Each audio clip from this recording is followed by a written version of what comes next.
दर्जनों विक्टिम्स जिनमें नाबालिग भी शामिल हैं, उनको ब्लैकमेल करके उनसे सेक्सुअल वीडियोस बनवाई। विक्टिम्स की पर्सनल इंफॉर्मेशन का इस्तेमाल करके उनसे वीडियोस बनाए गए। चाकू छुरी चलाना बहुत आसान है, कलम चलाना उससे कहीं ज्यादा मुश्किल है। तूने कहा तूने किसी को देखा? हम सच में कुछ नहीं जानते। क्या बलवान 2 में औरतों को स्टीरियोटाइप करना बंद कर दिया जाएगा? सीक्वल में डायरेक्टर्स क्या पेट्रियार्की को तोड़ पाएंगे? आइटम सॉन्ग्स को क्यों मानता है बॉलीवुड इतना अपीलिंग? नमस्कार दोस्तों, मैं हूं पंखुरी और आप सबका बहुत बहुत स्वागत है बॉलीग्रैड स्टूडियोज में। जमाना बदलता है, लोग भी बदलते हैं, पर कुछ चीजें सिर्फ सोच के साथ सुधर सकती है। उनमें से एक है बॉलीवुड का औरतों को एक सामान्य प्रॉपर्टी या चीज जैसे प्रकट करना। बराबरी का तो सवाल ही नहीं उठता, क्योंकि ऐसी कोई फीमेल विलन नहीं बनी है जिसको पर्दे पर खूंखार दिखाने के लिए मर्दों को एज अ प्रॉप यूज किया गया हो। ऐसा क्यों नहीं है कि 90s के बॉलीवुड में कोई भी औरत की छवि या तो सिर्फ सरगुण संपन्न दिखाई जाती थी या फिर एक आइटम के रूप में दिखाई जाती थी, एक अट्रैक्टिव वस्तु के रूप में। ऐसा क्यों?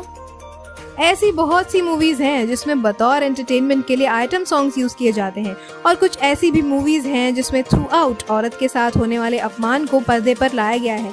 पर 90s के औरत के इस प्रदर्शन ने पेट्रियार्की यानी कि पितृसत्ता को नॉर्मलाइज किया है, और यहीं से शुरू हुआ छेड़खानी या औरत को अपीलिंग दिखाने का प्रयास, जिससे ऑडियंस मूवी की तरफ खींची चली आए। और इनमें से एक थी मूवी 1992 की बलवान।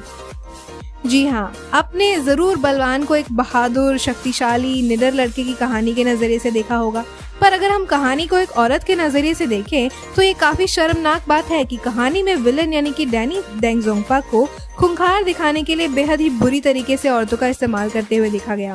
वो चाहे उसकी अय्याशियां हो या आवारगी हो, उसने औरत को बहुत गंदे तरीके से यूज किया।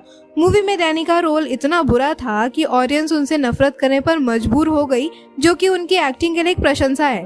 पर सवाल ये उठता है कि क्या बॉलीवुड को अंदाजा है कि इस विलन के रोल को दिखाने में भी खूंखार दिखाने में औरत के साथ उन्होंने कैसा ट्रीटमेंट किया?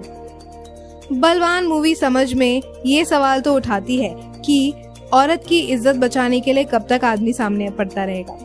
क्या औरत को उनके साथ किए जाने वाले दरिंदगी भरे व्यवहार के लिए छुटकारा कभी नहीं मिलेगा? बदलाव जीवन का एक हिस्सा है और समय आ चुका है कि बॉलीवुड अब फीमेल एक्ट्रेसेस को ऐसे दर्शाए जिससे नारी की कीमत पता चले और मेल एक्ट्रेस को नारी की इज्जत करने वाला दर्शाया जाए। बखूबी मूवी में सिर्फ लीड यानी कि सुनील शेट्टी ने एक फेमिनिस्ट का रोल निभाया, जो कि औरत का सम्मान करता है, उसके लिए लड़ पड़ता है, भले ही वो उसकी सगी बहन हो या फिर कोई पराई औरत। लेकिन अब ये अलग हो सकता है। देखिए, सीक्वल में औरत की खूबी सिर्फ उसकी सुंदरता नहीं होनी चाहिए, बल्कि पार्ट 1 में जैसे दिव्या भारती को एक गर्वान्वित स्त्री के तौर पर दिखाया गया था। उनका मूवी में अपने पिता के दोनों हाथ कट जाने के बाद इंस्पेक्टर को बोलने वाला ये डायलॉग, मुझे अपने पिता के हाथ कट जाने पर गर्व है, जो कि भाई जी के दरिंदों पर उठे थे, ना कि तुम्हारी तरह सलाम करने पे। तुम्हारे हाथ भाई जी को सलाम करने के लिए उठे थे, उन पर लानत है। ये डायलॉग मूवी में दिव्या का एक निडर स्त्री का कैरेक्टर दर्शाता है, जैसे कि झांसी की रानी की तरह वो अंत तक लड़ी। सीक्वल में मेकर्स को एक ऐसी लीड रोल लानी चाहिए जो कि ना तो गुंडों से लड़े, बल्कि इस साहस के साथ आम जनता से ये प्रश्न कर सके और स्टीरियोटाइप तोड़ सके। बलवान के पार्ट 1 में हमें दिखाई देता है कि औरत पे चाहे जितने जुल्म समाज देखता रहेगा, लेकिन सोचिए 1992 की वो ऑडियंस और 2022 की हमारी ऑडियंस, क्या इस सोच में जरा भी बदलाव नहीं आया है अभी तक? और औरत के साथ जुल्म होता है तो सिर्फ उसके सगे ही क्यों उसके साथ खड़े होते हैं, कोई और क्यों नहीं? शिवाजी की सोच कि हर औरत हमारी माँ के समान है, वो आजकल के लोग भूल क्यों गए हैं? इसी सोच को वापस लाना मेकर्स के लिए बलवान 2 में जरूरी हो जाता है, इस कमबैक सीक्वल में।